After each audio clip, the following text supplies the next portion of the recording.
Eu inicio a minha sustentação dizendo que o presidente Jair Bolsonaro foi o presidente mais investigado da história do país. Uma investigação que perdurou por anos, que começa com o objetivo de investigar uma live de 4 de agosto de 2021, em que se autoriza a quebra de uma nuvem do seu ajudante de ordens, Coronel Cid, que hoje é delator, que perdura por meses essa investigação da quebra, com vários objetos diferentes.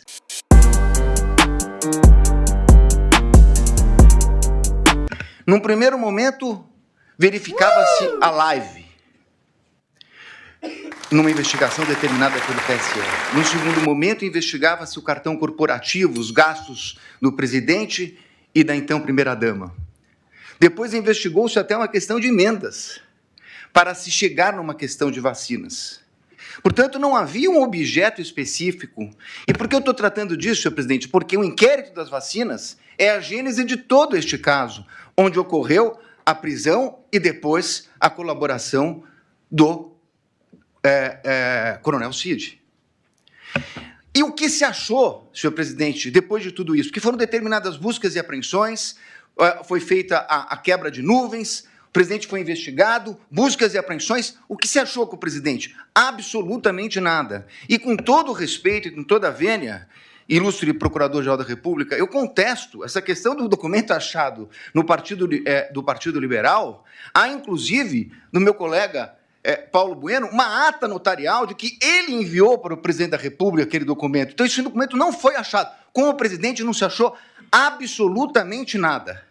A partir daí, restava a versão do delator, com uma minuta que estava no seu telefone tratando de uma questão de estado de sítio, e mais absolutamente nada.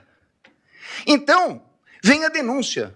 E a denúncia é feita, efetivamente, com duas novidades. Porque, com o estado de sítio, e baseado na palavra exclusiva do delator, seria difícil a propositura de uma ação penal.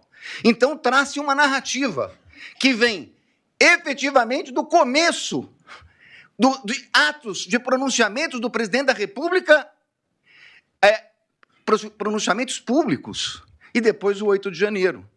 Sobre esse primeiro momento, senhor presidente, eu me permito até fazer uma digressão sobre o mérito antes de tratar das preliminares, mas é importante dizer que, sobre esse primeiro momento, nós temos, efetivamente, uma acusação do Procurador-Geral da República de 2 artigos gravíssimos do Código Penal que tratam do golpe, e de golpe contra as instituições democráticas e contra o governo legitimamente eleito. Mas um minutinho só, estamos tratando de uma execução que se iniciou em dezembro de 21, tratando do crime do governo legitimamente eleito. Qual era o governo legitimamente eleito? O dele. Então, esse crime é impossível, com todo respeito. Falar-se em execução de crime contra o governo legitimamente eleito, que era o dele. O governo legitimamente eleito veio no final do ano de 22, com as eleições. Então, como se falar em tentativa, em início da execução? E mais, como se falar em início de execução por pronunciamentos e lives, quando os 2 tipos penais têm elementares do tipo a violência ou a grave ameaça? Não existia violência nem grave ameaça. Então é impossível falar dessa execução. Como eu disse, é porque não existia nenhum elemento. Então começa uma narrativa a respeito de pronunciamentos públicos. Para terminar no 8 de janeiro, que nem a Polícia Federal, que utilizou, como lembrou meu colega, mais de 90 vezes a expressão possivelmente, que não havia certeza, nem a Polícia Federal, que se utilizou dessas possibilidades, afirmou a participação dele no 8 de janeiro. Não há um único elemento, nem da delação. Aí me criticam que eu digo que a delação não vale nada e estou dando... Óbvio, porque nem o delator que o acusou fez qualquer relação dele com o 8 de janeiro. Não há uma única evidência a esse respeito. Portanto, apresentou-se uma denúncia.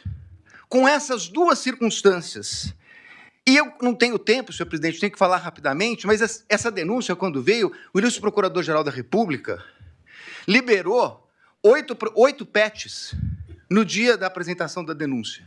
Ele foi intimado, meu cliente, um dia depois. O segundo dia já era prazo. 8 petições, 45 mil documentos.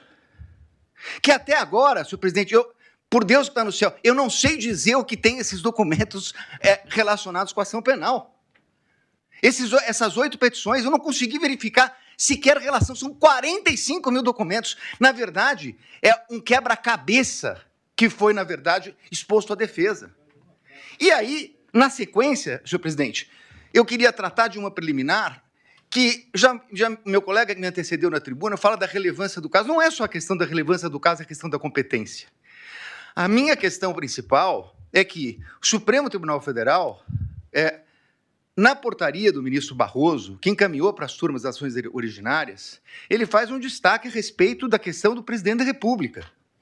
Então, o presidente da República, se crime houvesse contra o presidente da República, seria julgado pelo pleno do Supremo Tribunal Federal. Ora, se o Supremo Tribunal Federal entendeu agora, num julgamento que foi concluído recentemente, após a apresentação da denúncia, que a competência se prorroga e que os detentores de foro, ainda que deixem suas respectivas funções, passem a ocupar, saiam da prerrogativa de foro, e o delito será julgado pelo Supremo, prorrogando a competência que detivera aqui no momento que ocupava o cargo. Qual era a competência? Era do pleno, porque ele era presidente da República, e chegou a ser investigado como presidente da República. Muito bem. Mas, com base nisso, senhor presidente, o que nós temos nessa denúncia? A prova da defesa, substancialmente, é uma prova negativa. É uma prova negativa. Não fez, não participou, não aderiu, não autorizou, é uma prova negativa.